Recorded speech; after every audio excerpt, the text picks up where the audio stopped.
समाज जी का यहाँ पर शहादत दिवस मनाया गया, क्या उद्देश्य है सर इसका? शहादत दिवस का उद्देश्य क्या था? शहादत दिवस मनाया गया है जैसे 50 आज़ादी के लिए इसी तारीख को समाज की ताकतों ने गोली से मार कर सबको शहीद कर दिया और उसके बाद उनके साथ बहुत व्यवहार भी किया गया था। हम लोग के समाज के 90% आबादी के वो नेता थे और उन्हीं का हम लोगों ने आज मन किया और लोगों को बताया कि हम लोग का जो समाज है 90% की जो आबादी है वो सब कोई एक रहें। इस आने वाला चुनाव में एक होकर के एक जगह वोटिंग करके अपनी ताकत को दिखाएं, ना कि अपनी वोट को सत्तान प्रसाद की तरह बांटने का काम। उनका एक नारा था कि 100 में 90 शोषित है और 90 भाग हमारा है, तो ये नारा के माध्यम से क्या कहना चाहते हैं? वो तो सब समझ रहा है कि 100 में 90 शोषित है, 90 भाग हमारा है, मतलब 90% की आबादी जो है पिछड़ा दलित महादलित अल्पसंख्यक की आबादी जो है वो आबादी 90% की है और वोट हमारा राष्ट्र तुम्हारा नहीं चलेगा, यही संदेश दिया गया। पहली पीढ़ी मारी जाएगी, दूसरी पीढ़ी जेल जाएगी और तीसरी पीढ़ी राज करेगी, इस नारा को लेकर आपकी क्या प्रतिक्रिया है?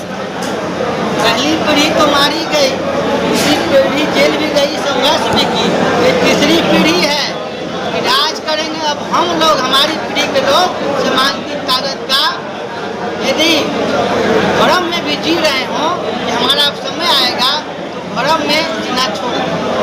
डुमरांव विधानसभा के जो अभी वर्तमान विधायक है डॉक्टर अजीत कुशवाहा जी के ऊपर आपने एक सभा में हमला करते हुए बोले कि वो फर्जी डॉक्टर है, फर्जी डॉक्टर लिखते हैं और फर्जी डॉक्टर नहीं, और जिस तरीके से बोले कि ये काम करवाए वो काम करवाए वो गलत करवाए बोल रहे हैं।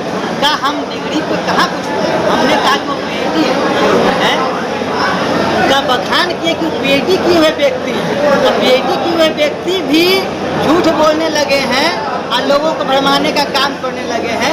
वो भी हमारे ही समाज से हैं, हमारे ही बीच के हैं, लेकिन हमारे बीच के होने के बावजूद हमारे ही बीच के लोगों को भरमाने का काम कर रहे हैं। इसलिए हमने लोगों को बताया उनके भ्रम में मत आइए, तो बताइए समाज का होकर समाज को बेवकूफ़ बनाना बंद कीजिए।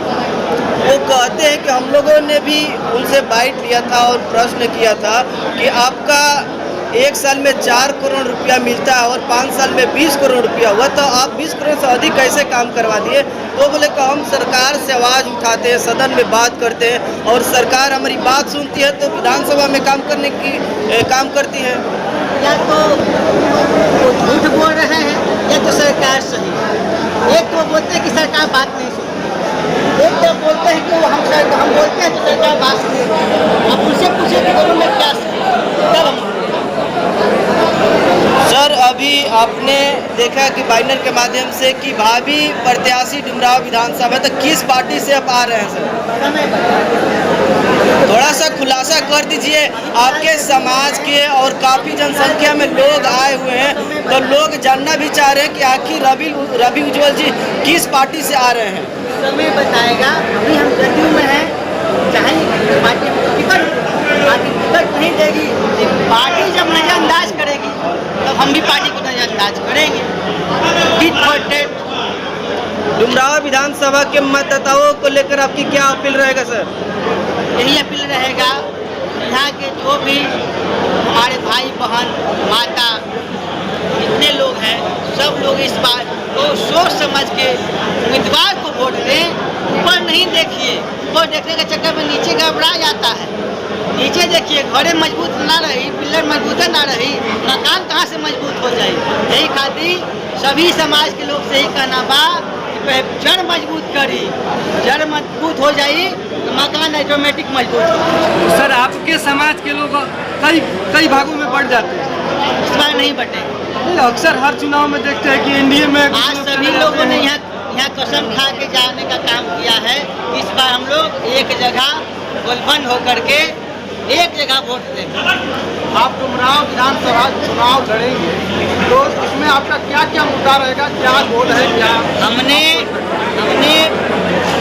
आपको पता होना चाहिए, पूर्व में 6 महीना से हम जनता एग्रीमेंट पद यात्रा कर रहे हैं। पूरा वार्ड में शहर का पूरा 3200 पंचायत चुनाव विधानसभा के अंतर्गत 32 पंचायत आता है। सभी 3200 पंचायत में जा जाके हमने स्टाम्प पेपर पर लिख के उनकी समस्याओं का निदान करने के लिए घोषणा किया है।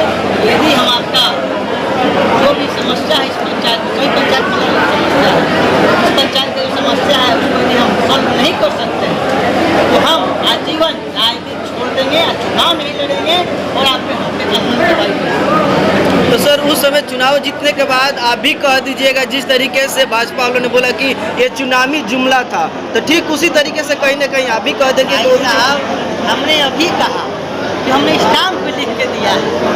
तो स्टाम्प पे लिख के देने का मतलब क्या होता है आप बता दें। तो वादा नहीं कर रहे, लिखित दिए स्टाम्प। किसी भी नेता की हिम्मत हो स्टाम्प पे लिख के दे, तब हम जान जाएंगे कि वो काम करेगा